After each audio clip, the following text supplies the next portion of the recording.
Vamos lá.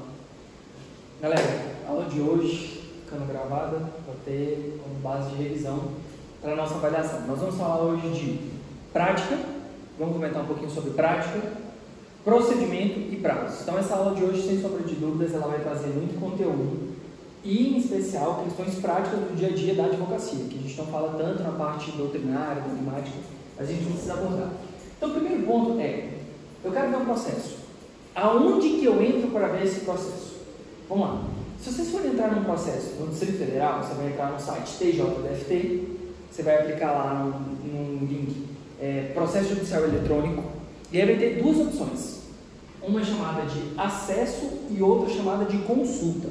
A consulta ela é pública, então vocês conseguem entrar, acessa, vai ver a movimentação do processo e as decisões. Mas vocês não vão conseguir ter acesso às petições, somente às decisões. Ao passo que, no caso do acesso, aí é diferente. Quando você tirar a carteirinha da OAB, ela vai te dar a possibilidade de ela ter um chipzinho, ou você compra o token, e aí você vai ter um acesso, um registro. Então, toda vez que você entrar num processo desse, você consegue acessar, consultar as petições, mas em contrapartida, lembre que fica em um registro. Na parte direita do PJE, vai ficar lá assim, expediente, tudo que teve de decisão, contagem dos prazos.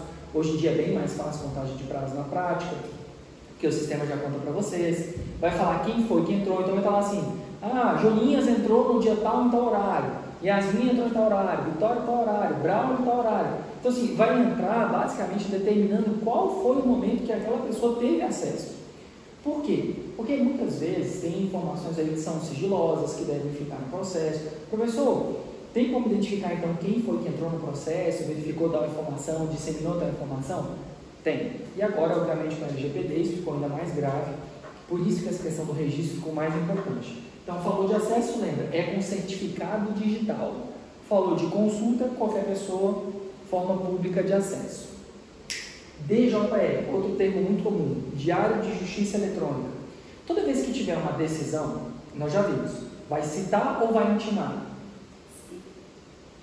De decisão, o que acontece? Cita ou intima?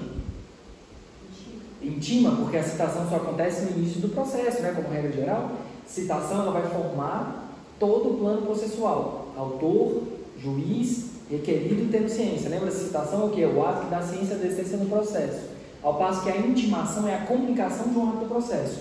Então, essas intimações, intima para fazer tal coisa, cumprir uma decisão, para apresentar a defesa, para apresentar uma réplica, para se manifestar sobre provas. Então, sempre vai ter o prazo publicado no DJE. E lá funciona da seguinte forma.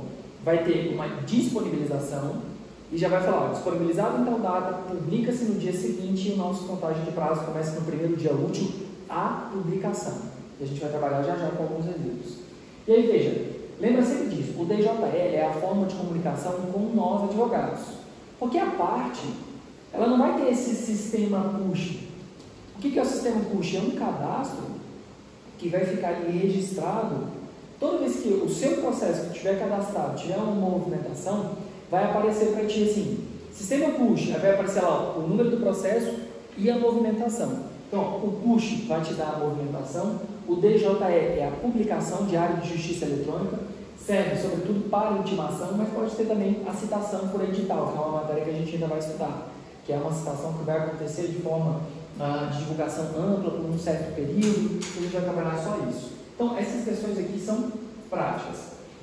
Quando a gente fala de processo eletrônico, os autos eletrônicos, obviamente precisou de uma regulamentação geral. E aí o CNJ, o Conselho Nacional de Justiça, ele estabelece as regras sobre os atos processuais eletrônicos. Já caiu em prova de concurso, e quando a gente estava preparando os alunos para o TJDFT, veio uma questão que falava assim, compete ao CNJ prioritariamente a regulamentação sobre os atos processuais. Concorrentemente, os tribunais. Estava errado. Porque, no caso, a competência primária, de fato, é do CNJ. Ou seja, o CNJ vai fazer as regras. Supletivamente, ou seja, para compor alguma falha, uma omissão, ou uma questão inócua, aí o Tribunal de Justiça do DF, por exemplo, pode colocar algumas regrinhas para o DF. Então, inicialmente, quem tem essa competência sobre os autos eletrônicos é o CNJ. supletivamente, ou seja, para um tipo de complemento, os tribunais. Isso aqui caiu já em prova do Tribunal de Justiça. Se tiver um erro no sistema, toda vez que tiver um erro no sistema, uma pane ou alguma coisa nesse sentido que impediu os advogados de terem acesso, costuma ser editada uma portaria, inclusive logo no mesmo dia ou no dia seguinte, quando o sistema é reestabilizado, falando sobre a prorrogação do prazo. Então, se o processo não estava sendo acessado naquela época, o que eles fazem com o prazo? Joga para o primeiro dia útil seguinte. Então, se deu uma falha no sistema na sexta, vai jogar para o primeiro dia útil seguinte a contagem do prazo. Vai ser o quê? Segunda-feira. Então, agora na época da Copa, o TJDFT já colocou uma portaria que aqueles dias do jogo vai ter o quê? Uma prorrogação de prazo. Por conta do expediente, exatamente, porque o próprio Tribunal de Justiça fez uma portaria sobre o funcionamento do tribunal na época do jogo. Então já tem ali, nesse dia aqui vai suspender. Agora veja, tem que tomar muito cuidado com essa questão de suspensão, que a suspensão não zera o prazo. Simplesmente aquele dia não vai ser contado, beleza? Porque aquele dia você não teve a possibilidade de acesso. Tranquilos? Show? Massa. Tipos de pronunciamento do juiz. Nós temos ali, lá no artigo 226, lembra? A gente vai falar de atos, procedimento. O juiz, ele se comunica, por meio das suas decisões de três formas.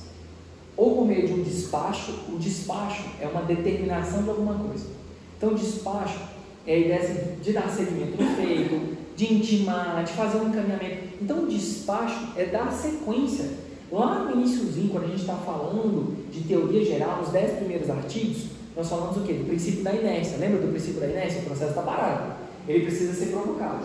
Depois que ele é provocado, ele se move por impulso oficial. Quer dizer, eu provoco o processo vai caminhar. E o juiz, como ele está fazendo a regência daquele processo, ele vai fazer os despachos justamente para determinar que alguma coisa aconteça. Não vai ser propriamente uma questão de decisão, porque é simplesmente intime-se. Intime-se para, faça concluso. O que são isso? São movimentações do processo que o juiz vai dando seguimento no feito. Então, o despacho ele tem essa natureza de dar prosseguimento no feito, de dar de fato andamento. Ele vai determinar algumas coisas. Nós falamos muito do despacho saneador, que é o momento onde o juiz vai falar assim: o processo está top, está pronto para ser julgado. Despacho saneador. Ou seja, ele verificou dos autos, falou: dá para julgar aqui. Opa, não, eu tenho uma dúvida sobre determinado tema. E o próprio juiz pode falar isso. Quebrou uma dúvida aqui. O que é dar uma dúvida? É que existe uma dúvida. Vamos limitar a controvérsia? Quer dizer, será que eu tenho que ouvir a testemunha X, Y, Z? Pô, esse ponto aqui não ficou claro, eu preciso esclarecer, eu não estou convicto sobre isso. O juiz no despacho saneador, ele pode delimitar, pode intimar as partes. Ao passo que as decisões interlocutórias, vamos lá, como regra, decisão interlocutória, esse nome aqui é um pouquinho mais estranho. Bem, ao longo do processo, a gente já viu isso, mas nós temos o pedido, que é aquilo que a gente intenta, aquilo que a gente almeja com a ação. Então, por exemplo, eu quero que o banco seja condenado a uma reparação por tal coisa. Então, meu pedido final é, obviamente, o provimento da nossa ação, então é a procedência da nossa ação, e nós requisitamos ainda o quê? Que, além da procedência, o banco pague, que ele seja condenado a pagar. Então, basicamente, a gente tem os pedidos, e nós temos coisas que acontecem ao longo do processo, como, por exemplo, excelência, eu quero que uma prova seja produzida, eu quero uma perícia, eu quero ouvir uma testemunha, eu quero que o senhor me ajude a citar outra parte, lá no artigo 319, parágrafo 1º, que eu falo que é uma coisa linda, eu quero uma penhora, Então, essas decisões que acontecem ao longo do processo, nós chamamos elas de decisões interlocutórias. São algumas pequenas situações que acontecem ao longo do processo que eu preciso resolver. Vou dar um exemplo. Joninhas precisa de um tratamento médico, senão vai morrer. Então nós entramos com um pedido de tutela antecipada para buscar uma liminar.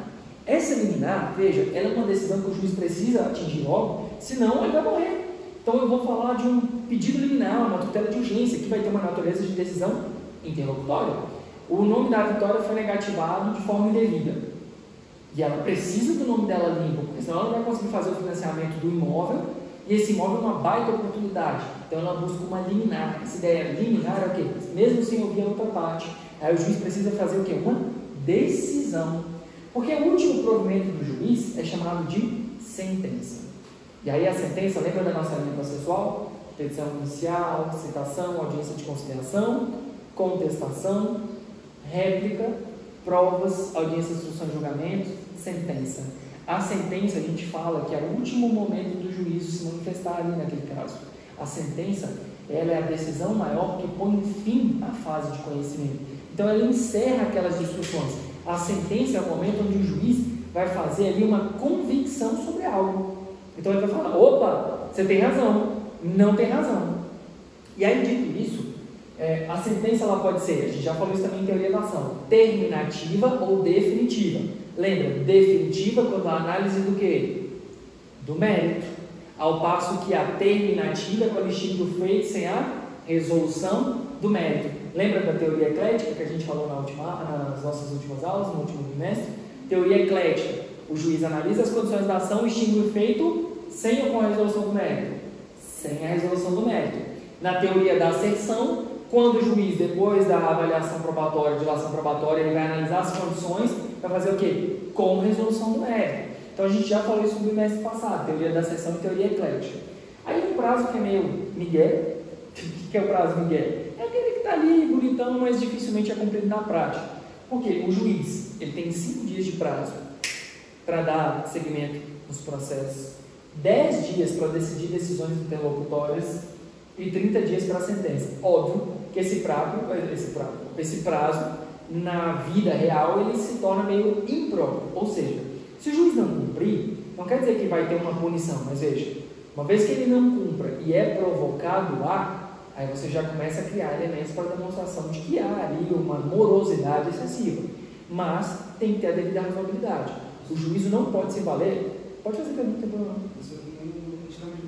As outras aulas passadas você falou que a causal não consegue mudar de juiz, né? Mas Sim, caso o princípio do juiz natural. Isso. Aí caso tenha esse nível aí, você acabou de falar. Da demora excessiva? Isso. Aí, por exemplo, nesse caso, o próprio Conselho Nacional de Justiça pode pegar e dar uma chamada. Existe, principalmente no Tribunal de Justiça do DF, uma ouvidoria que é extremamente ativa. E ela serve justamente para pegar e verificar as condições do processo. Eu tive um processo que demorou 3 meses para ter uma análise de uma liminar. Então a gente foi para a ouvidoria, não precisou ir para o CNJ, mas rapidamente veio uma decisão negando meu pedido. demorou. Mas claro, brincadeiras à parte, assim, a ouvidoria ela tem essa intenção também de trazer conhecimento essas morosidades excessivas. O Barbosa ele tem uma frase, vou parafrasear aqui, que diz o seguinte: a justiça lenta nada mais é do que uma injustiça institucionalizada. Ou seja, a demora do judiciário é uma hipótese de injustiça, só que por meio de uma instituição. Então, a demora, nesse caso, é uma injustiça institucionalizada. Bem, essa frase é muito legal. A previsão do artigo está no artigo 226. Vamos lá. Sobre a questão da sentença, a gente já falou isso em outro momento, mas vale a pena reforçar aqui. Bem, toda sentença, necessariamente, ela tem que ter 3 elementos. Estou lá no artigo 489. É uma matéria que vocês vão estudar um pouquinho mais a fundo na parte de processo civil 1. Aqui a gente ainda está distrito a TGP. Vamos lá. Toda sentença tem que ter um relatório, e esse relatório tem que trazer o que aconteceu no processo. Vai trazer todo o caminhar, é o resumo do processo. Tem que trazer uma fundamentação, e o juiz não pode aplicar conceitos genéricos, não pode simplesmente se limitar a copiar artigo, não pode se limitar a colocar jurisprudência, ele tem que fundamentar, falar do porquê que aquela jurisprudência é aplicada, porque a jurisprudência que você colacionou não é aplicada. Então isso é fundamental, é explicar por que aquela norma se aplica àquele caso. Isso é a fundamentação. Vamos lá. Ele não é obrigado a escolher os seus fundamentos para julgar procedente, mas ele deve explicar do porquê das suas teses não serem aplicadas àquele caso. Então, ele tem que justificar o porquê da não utilização da sua tese. Então, ele vai se voltar mais para essa análise sobre a questão das negativas. Então, ele sempre vai fazer por tópico. Vai pegar argumento, vai falar do não cabimento da preliminar, do não cabimento de tal coisa, da hipótese tal. Ele sempre vai estar fundamentando ponto a ponto. E, por fim, obviamente, o dispositivo, que é o que a gente fala de procedente, improcedente ou parcialmente procedente. Ou ainda, a hipótese de extingo sem a resolução do mérito. É onde ele vai pegar e colocar o teor decisório propriamente dito. Então, é a parte dispositiva. Ponto de atenção. Estou muito rápido? Está tranquilo? Meninas? Ponto de atenção.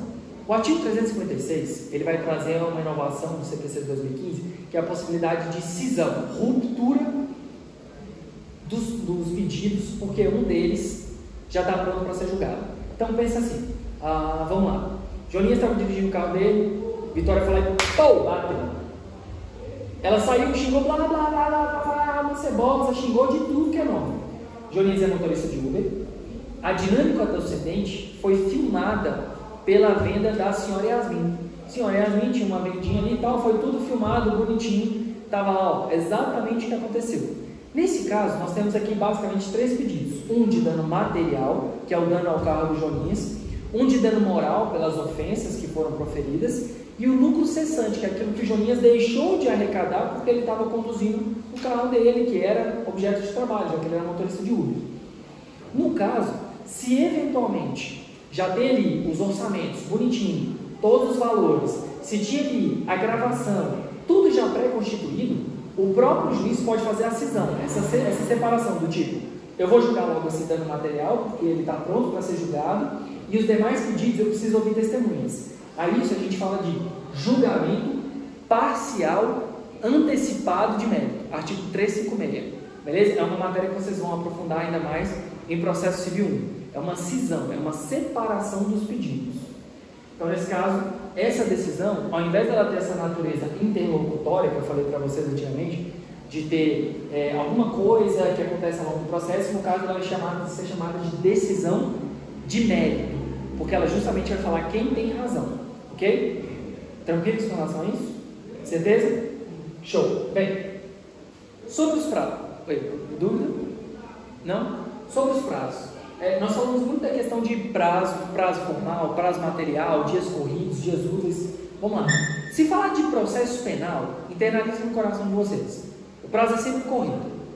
O prazo é corrido porque tem urgência, a matéria penal. Agora, processo civil, aí não.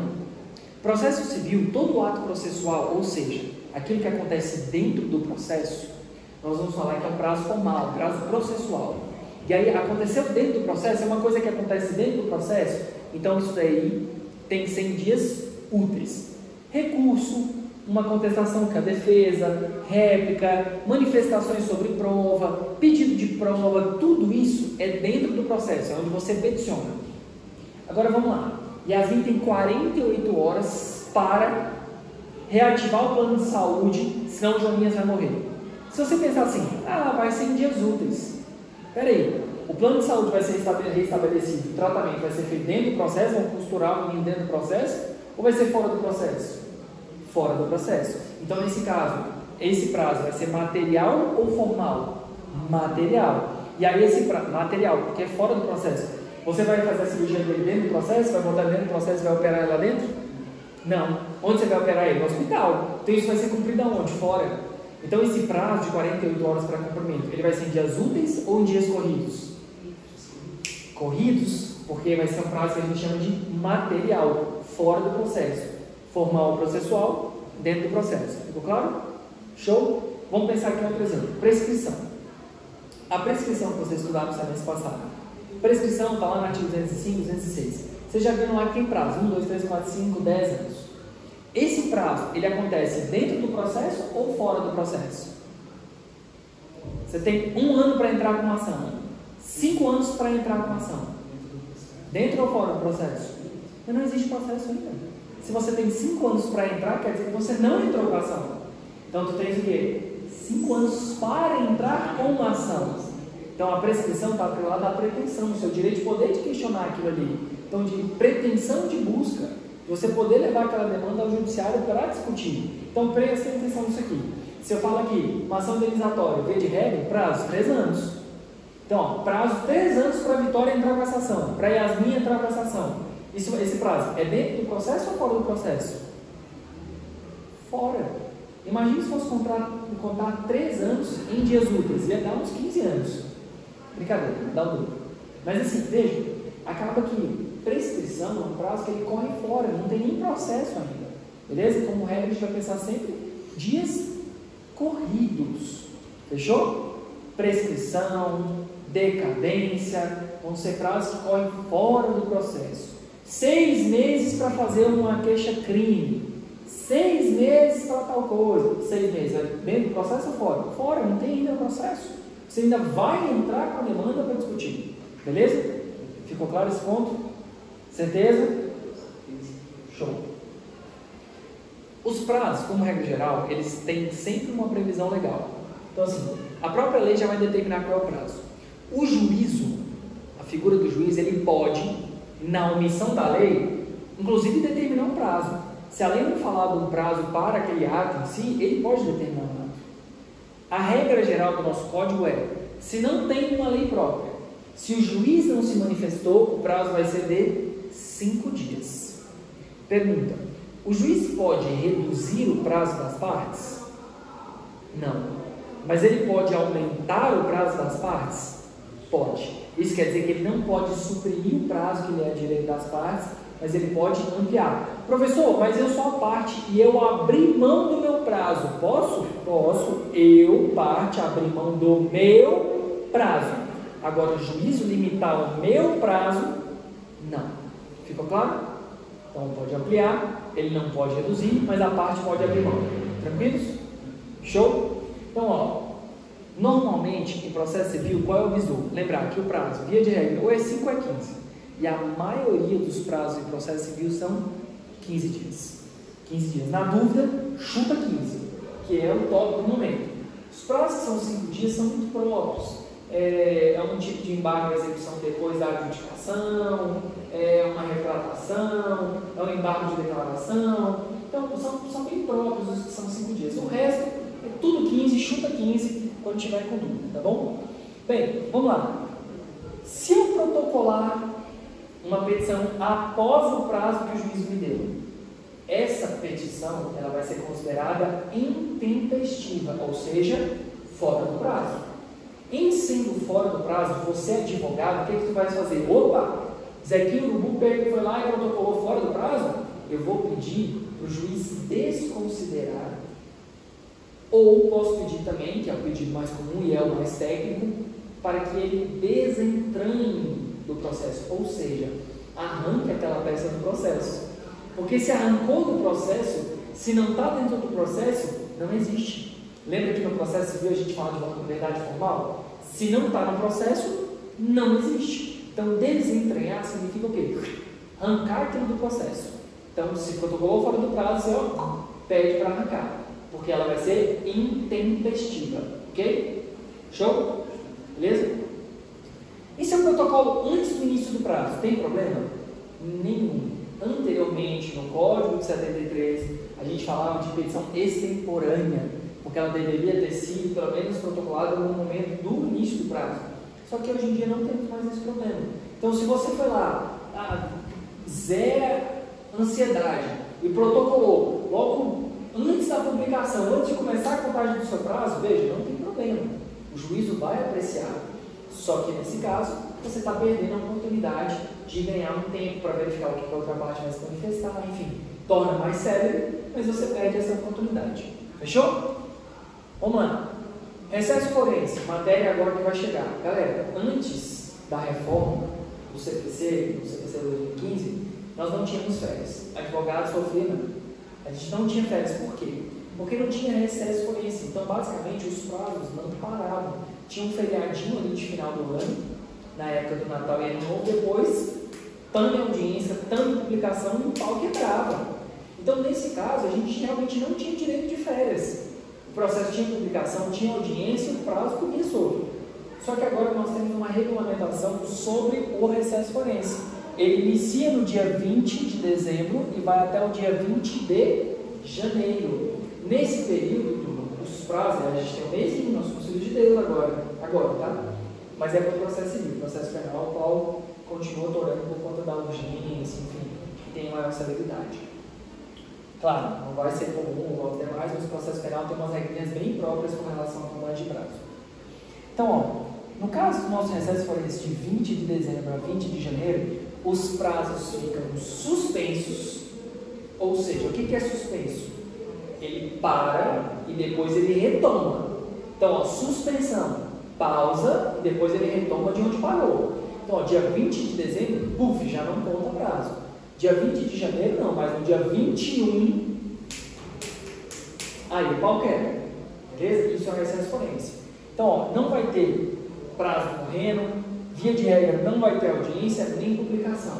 Mas veja, digamos que Braulio precisou de um atendimento médico de urgência, não conseguiu, ou precisou de uma regulamentação de guarda de urgência, e aí o judiciário só vai voltar depois do dia 20? Não. O que acontece é que as exceções, quando tiver urgência, então pode ter audiência de urgência? Pode. Pode ter decisão de urgência? Pode. Veja, o recesso forense não quer dizer que o tribunal vai ficar parado. Lembra que o servidor público, ele também tem direito às férias. Só que as férias dele não vão ser férias coletivas, todo mundo tirando na mesma época. Não, tem uma rotatividade de férias. Então, os servidores, eles voltam logo no início do mês de janeiro e eles vão dando seguimento. O que vai acontecer é que não vão ser feitas as audiências nem publicação. Mas, então, pode ser que tenha decisões, pode ser que tenha sentença, pode ser que tenha ali despachos. Sim, então é um período que nós advogados não vamos tumultuar o judiciário socando de petição lá, e eles também vão fazer os atos conforme estiverem ali realmente para serem feitos. Normalmente uma ordem, que a gente fala de ordem temporal. Então eles vão cumprir a questão da ordem temporal, ver os feitos mais antigos, vão dar seguimento e vão tocando o processo. E aí vai ficar pendente só o que as partes tiverem que fazer. Beleza? Bem, vamos lá. Muito comum, perdi o prazo. E aí? Me lasquei, professor. Perdi o prazo, já era, acabou, falou, valeu. Veja bem, calma, nem tudo está perdido. Primeira pergunta que você tem que pensar é: por que eu perdi o prazo? Eu perdi o prazo porque eu estava no engarrafamento. Aí você deu mole, porque o prazo é até 23h59. Você realmente se lascou ali, deu mole. Você perdeu o prazo no último dia, deixou no último dia e deu ruim. Agora veja, no último dia do prazo teve uma enchente. Acabou a energia em toda a cidade. Teve algum problema em toda a rede. Então, se for uma causa de força maior, ou um caso fortuito, uma doença, Covid, uma internação, nesse caso, o juiz pode te conceder prazo, porque ele entendeu que seria uma justa causa. Então, veja, perdi o prazo, o juiz pode verificar e entender que aquilo é uma justa causa, e aí ele te permite o protocolo fora do prazo. Agora, foi vacilo. Dei mole, vacilei, perdi o prazo. Aí a gente tem que analisar. Quando você perde um prazo para contestação, nós falamos da revelia. Contestação é a peça de defesa. Se você perdeu a oportunidade de defesa, o juiz pode entender que aconteceu a revelia e aplicar os efeitos da revelia. Olha a diferença. Revela, não apresentou defesa. Efeitos da revelia é presumir que as alegações foram verdadeiras. Então, efeitos da revelia, poder presumir que aquilo é verdade. Então, a Vitória vai lá e fala: o Joninhas bateu na minha Ferrari. Ela não juntou nenhum documento, o Joninhas achou que era até uma piada de mau gosto. E aí o juiz ele falou: pô, o Jonas foi revel. Mas, peraí, ela não juntou nenhum documento no carro. Não tem nada, isso aqui está mais feito que tudo. Então, isso aqui é nota de 3, nem existe. E aí o juiz, obviamente, ele não precisa entender que aquilo ali é uma verdade absoluta, porque a revelia é uma presunção relativa, ou seja, ele pode entender que é verdade ou não. Ele vai analisar os documentos, ele vai analisar as provas e falar: realmente faz sentido, ou não faz sentido. Então é relativo. Agora veja, se eventualmente eu perdi o prazo, realmente passou, me lasquei, o que eu posso fazer? Bem, não quer dizer que você está totalmente lascado. Quer dizer que você vai pegar o processo naquele estado em que esteja. Então, o que eu recomendo, se você perder o prazo, você tem que se habilitar o quanto antes para fazer os requerimentos de prova, para se apresentar, para falar: opa, excelência, olha, embora a contestação não tenha sido apresentada, olha, eu quero tal prova, eu quero que seja constituída tal coisa, por isso, por isso, por isso. Então, basicamente, você que já deu mole, você tem que tentar reverter. Agora, claro, se foi recurso, aí lembra do camarão que dorme, a onda leva, que é a preclusão, você perdeu a oportunidade. Aí, nesse caso, Silas. Por quê? Porque nesse caso você tinha 15 dias para interpor uma apelação, um agravo, perdeu esse prazo, não está dentro da justa causa, aí deu ruim. Porque você perdeu a oportunidade. Nós falamos da preclusão. Então, a primeira ideia da preclusão é perda da oportunidade, preclusão temporal, deixei de apresentar dentro do prazo. E como que eu conto o prazo? Eu quero nunca mais perder o prazo. Veja, hoje em dia, quando você entra no PJE, que é o processo judicial eletrônico, tem o ProJude, tem todos os outros sistemas operacionais online, que ele já conta o prazo para ti. Então ele já coloca lá assim, Joninhas, estava facílimo, já coloca assim, data final de manifestação. E ele já consigna para ti quanto que é a data final top do momento. Só que às vezes pode ser um erro no sistema, você tem que ficar ligado, ou então você pegou um processo arcaico que ainda é físico. Antigamente, por que o advogado tinha que andar com uma agendinha? Porque, galera, nós que contávamos os prazos. Então não tinha decisão do juiz quando que ia terminar o prazo. Você tinha que pegar aqui, ó, dedinhos, calendário, contar e anotar na sua agendinha. Todo advogado tinha que ter aquelas pastonas, justamente porque a gente tinha que anotar. Então nós tínhamos ali 200, 300 processos rodando e tínhamos que anotar todas as publicações para verificar quando foi o ato para poder pegar e apresentar. E grande parte das teses de defesa era justamente verificar quando foi a publicação. Ou a parte apresentou isso fora do prazo. Então era muito mais difícil. Mas para que não tenha dúvidas, como que nós vamos contar o prazo? Vamos lá, prestem atenção. A regra geral é: exclui o primeiro dia e inclui o último dia. Então você fala assim, ó, tem 15 dias de prazo. Então, ó, tem 15 dias de prazo. Se começar hoje, eu não vou contar hoje. Aí eu vou começar de amanhã, quarta, quinta, sexta. Quarta, quinta, sexta. Sábado e domingo não conta, vem. Segunda, terça, quarta, quinta, sexta. Sábado e domingo não conta. Segunda, terça, quarta, quinta, sexta. Segunda, terça. Então contamos 15 dias. Viu que a terça se incluiu? Não é 15 dias e no próximo, é 15 dias contando com o último. Por quê? Porque eu excluí o primeiro. Então lembra sempre disso. Eu vou excluir o primeiro dia e vou incluir o último dia na contagem. Não é 15 e no próximo acaba, não. Acaba no 15. Fechou? Entenderam isso? Top?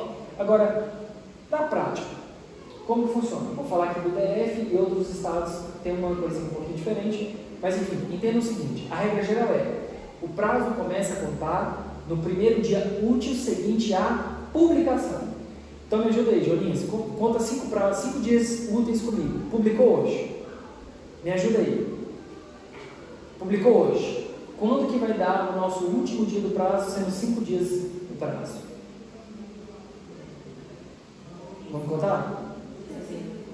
Quarta, quinta, sexta. Sábado e domingo conta? Não. Então vamos botar segunda, aí inclui o último dia, não vai? Terça-feira. Ó, hoje é terça, né? Então, ó, publicou hoje. Amanhã, quarta, quinta, sexta, sábado e domingo não conta. Segunda, terça inclui o último dia. Então aqui eu tenho 5 dias. Então qual é a primeira regra que a gente tem que analisar? Dia útil seguinte à publicação. Ok? Pegou? Top do momento? Show? Só que o que acontece é assim, porém, eu até coloquei no quadro, aqui isso acontece muito. Como funciona? Eu tenho aqui, principalmente no DF, assim, ó, disponibilizado terça-feira. Isso é muito comum no DF. É a prática do DJE daqui. Disponibilizado na terça-feira. Então, hoje é terça, hoje é que dia? 22. Disponibilizou dia 22. Sabe quando vai começar a contar nos prazos?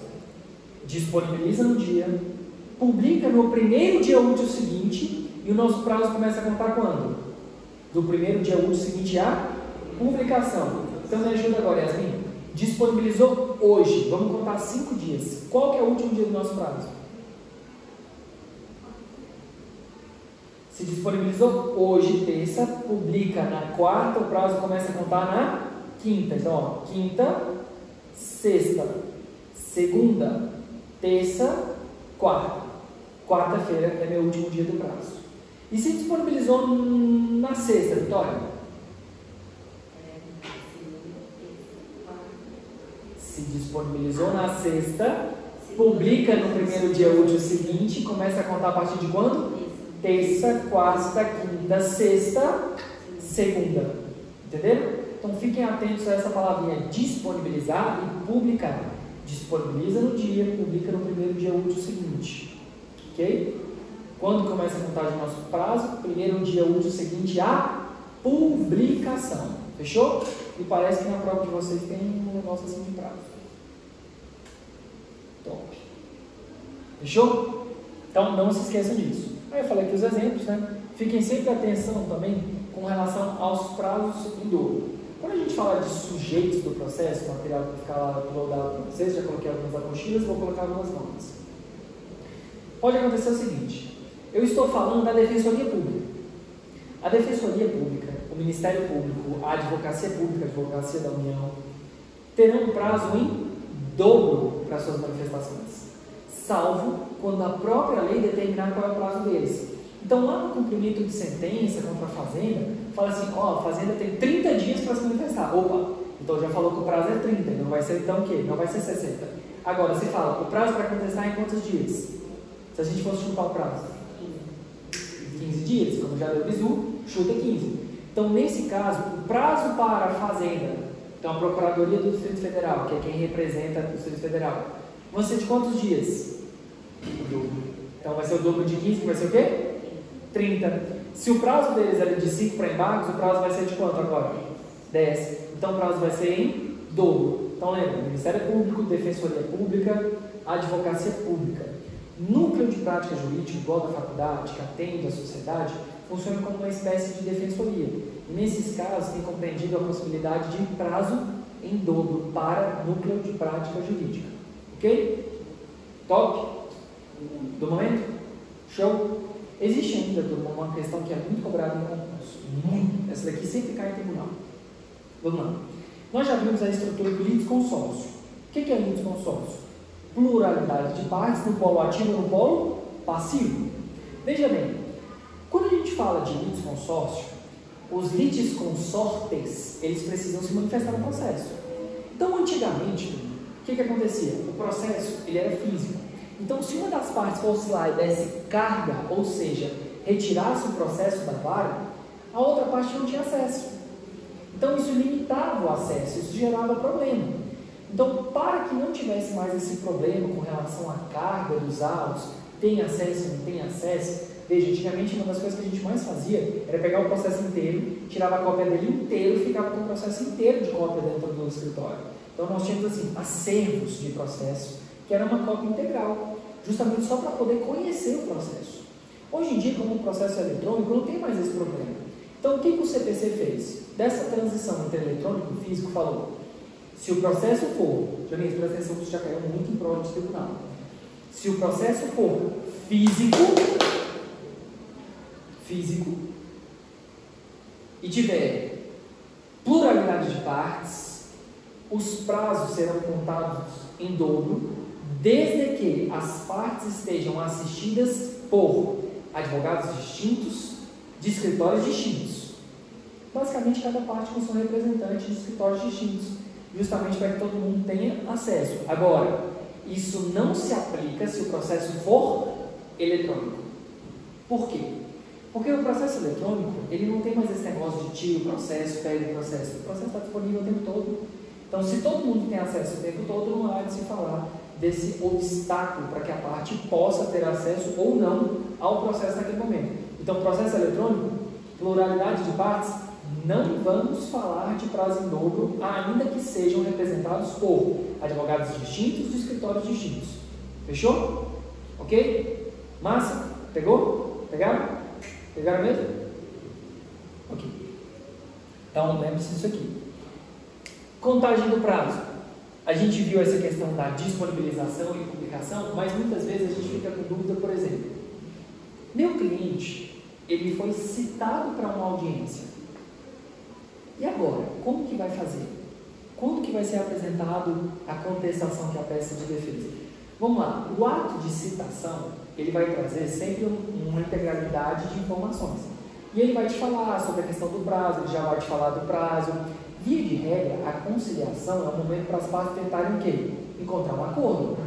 Então, se você já fala para a parte apresentar uma contestação, meio que as partes já vão armadas. Né? No processo do trabalho, a parte tem que apresentar a contestação na audiência de conciliação. Então, ela já vai municiada, ela já vai mais no intento da briga, do litígio.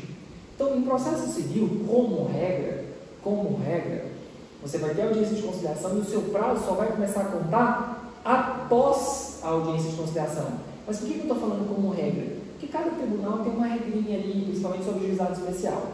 Então, o que a gente tem que ter em mente? Vamos pensar que é um direito que não admite conciliação, que a gente já falou. O que não cabe à audiência de conciliação? Quando todas as partes falam, não quero, aí realmente não tem um porquê. Se uma das partes ficar em silêncio, vai ter audiência de conciliação. Artigo 344. No artigo 344 vai falar lá sobre a audiência de conciliação, é o único artigo. Vai falar como funciona, o prazo de 10 dias de antecedência, vai dizer que as partes devem se manifestar até no prazo máximo de 10 dias de antecedência, falando que não querem. Ou ainda, quando o direito for indisponível. O que é um direito indisponível? Está lá, Brau, foi fazer a prova do TAF, delegado. Aí ele fez pau, barra aqui, ó, dançante. Quando ele desceu, o cara falou, 6 barras. Ele, poxa, mas o concurso exigia 10, eu fiz 10. Aí ele entra com ação para provar que fez 10 e tal. Aí, imagine, será que o DF ou a União pode pegar e falar assim, ó, nem eu nem você, 8.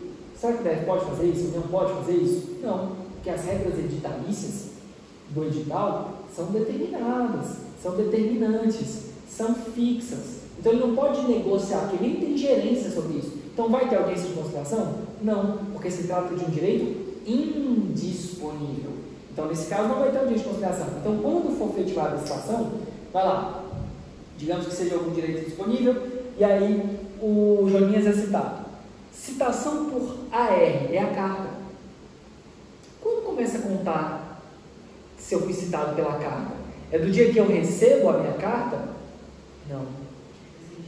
É do dia da citação. Chegou uma carta lá no seu prédio, no seu condomínio, falando, ó, Vitória, você está respondendo o processo tal. Quando que vai começar a contar o prazo? No dia que ela pega essa carta? Não. O seu prazo vai começar a contar da data da juntada no processo, falando que foi efetivado. Então, quando voltar o aviso de recebimento, ou seja, falando, olha, a carta foi entregue para a pessoa fulano de tal que assinou, falando que Vitória mora naquela residência.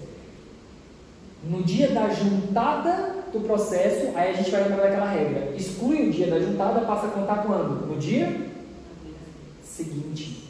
Não, publicação é quando for DJR. Lembra? Qual que vai ser a regra base? Exclui o dia do início e inclui o dia do vencimento. Então, ó, juntou o AR, a carta no processo, falando, Joninhas foi citado. Exclui aquele dia da juntada e começa a contar no dia seguinte. Beleza? Fechou? A mesma coisa vai ser com o oficial de justiça. Digamos que foi um endereço que não tem uma correspondência fácil de entregar.